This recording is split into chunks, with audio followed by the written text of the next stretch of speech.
বাবা যে দিক দিয়ে সুবিধা ওই দিক দিয়ে যান, হ্যাঁ তাড়াতাড়ি যান, আমার পরীক্ষা 2টায় তো। হ্যাঁ লেট হয়ে গেছে আজকে ঘুম থেকে উঠতেই। ঘুমেতে উঠাই দেখি গিয়ে বাইচা গেছে একটা। আর আমার যদি তানভীরে ফোন না দিত তাহলে আজকে আমি ঘুমায় পরীক্ষা দিতাম। মানে ঘুমেতে উইটা দেখতাম রাইত হয়ে গেছে। মানে কি একটা অবস্থা, আমার পরীক্ষা 2টাতে আমি ঘুমতে উঠতেই দেখি 1টা বাজে, মানে 12:43 বাজে, ওই অলমোস্ট 1টা বাজে গেছে।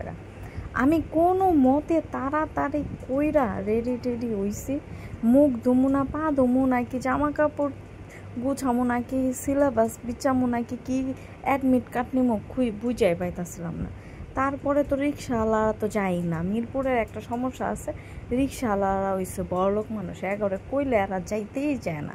50 টাকার আবার আপনি 100 টাকা দিবেন তাও যাইব না, 200 টাকা দিবেন তাও যাইব না। মানে হ্যাঁ হইছে গিয়া রাস্তায় বাইরে হইলে গিয়া আরাম করানোর লেগে, মানে হ্যাঁ ভিজিট করবো ঘুরবো নিজেরা নিজেকে প্রাইভেট কার বানায় হালাইছে অটোরে।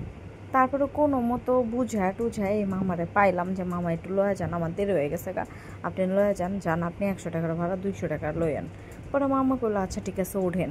আমি বললাম মামা এটা রিস্কা মনে করেন না, এটার আপনি হেলিকপ্টার মনে করেন, মনে করে আমার এবি একটু দিয়াহেন।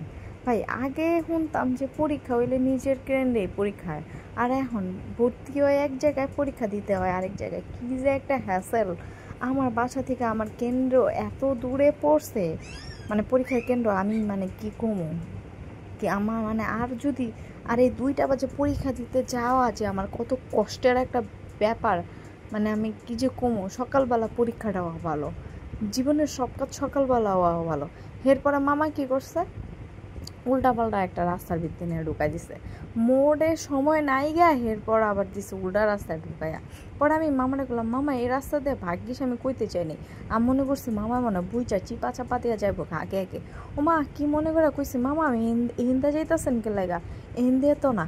মামা কয় তাহলে কোন হান দিয়া, এটা হইন না আমার মাথায় গেছে গা রক্ত ইটা, যে তার মানে কি উনি চিনে না নাকি। অর্ধেক রাস্তা গেছিল গা, পরে আবার ব্যাগ আইসে, এই যে ব্যাগ নিয়ে আইসি আবার, এরকম অর্ধেক রাস্তা গেছিল গা। পরে আমি কই মামা তাড়াতাড়ি যান তো, যান ওই 12 নম্বর গিয়ে হাতের ডাইনে ঢুকেন, যাই হোক তাড়াতাড়ি যান। মামা কইতাছে আচ্ছা ঠিক আছে আপনি বয়া থাকেন, মামা আর কিছু টাকা বাড়ায় পুরায় দিয়েন। এমনি অর্ধেক টাকা বাড়ায় দিচ্ছি, আবার কয় কি ভুল নিজে করছে, আবার নিজেও বাড়ায় টাড়ায় দিতে। আমি কাছে আচ্ছা ঠিক আছে যান, আমার গিয়ে একটু দিয়াহেন। আজকে আমি বুঝে হালাইছি আমার পরীক্ষা ভালো হইব না, কারণ আমার মন মেজাজ ভালো নাই, ওয়েদার এত বেশি মানে খারাপ, আমার শরীর হয়ে গেছে আরও খারাপ। গরমে আমি তো গরম তো সহ্যই করবার পারি না, বেশি ঠান্ডাও সহ্য করবার পারি না। আজকে বেশি গরম হয়ে গেছে, এর ভিতরে মামা শুরু করে দিছে, মামার হয়েছে মানে অতীতের কাহিনী। মামা হইল গিয়া একজনকে ভালোবাসছিল, হ্যাঁ লগে প্রতারণা করছে, এইসব কাহিনী। কিন্তু লোকটা অনেক ভালো আছিল, ভালো মানুষ, সে অনেক চেষ্টা করছে তাড়াতাড়ি আনার লাগে আমার পরীক্ষার হলে। যাই হোক গা, পরে মামা তো কইতে আছে এই সে হ্যান তেন, ভালোবাসা ভালো না, ভালোবাসা বেইমানি, এই সে হ্যান তেন, নারী প্রতারক, আরও কত কিছু। যাই হোক গা, একজনের কথায় জাজ করতে নাই গা। তারপর আমি বললাম থাক মামা, আল্লাহ যা করে ভালো লেগে করে, আল্লাহ উত্তম পরিকল্পনাকারী, আল্লাহ আপনারে নতুন জীবন সঙ্গী মিলাইয়া দিব। হ্যাঁ কয়া হইছে, জীবনের সব সময়ই গেছে গা, এখন আর জীবন সঙ্গীতে হইব কি। আচ্ছা ঠিক আছে তাহলে আপনি এমনি ভালো থাকেন সুস্থ থাকেন, আমার পরীক্ষার হলে সামনে আসি, আমার নামায় দিয়ে হাল। পরে আমার নামাই দিয়ে হালাইছে, পরে আমি বিসমিল্লাহ করে পরীক্ষা হলের ভিতরে ঢুকছি।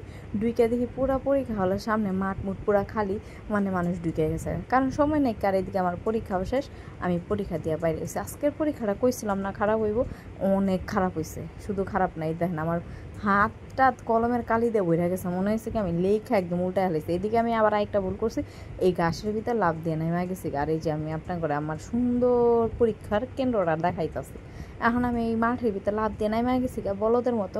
চাইছিলাম ঘাসে পাড়ায় যাবো, পরে আমি মনে করি আমার জুতায় তো ময়লা পড়বে, ঘাসের যত ময়লা আছে আমার জুতা দিতে নোংরা হয়ে যাবো গা। আমি আবার ভাই অনেক খুঁতখুঁততে, আমি অনেক পরিষ্কার মানুষ, জিনিস সুন্দর করে রাখতে পছন্দ করি, নিজেও পরিপাটি থাকতে পছন্দ করি। আজকে এই পর্যন্ত, ভিডিও শেষ, আল্লাহ হাফেজ।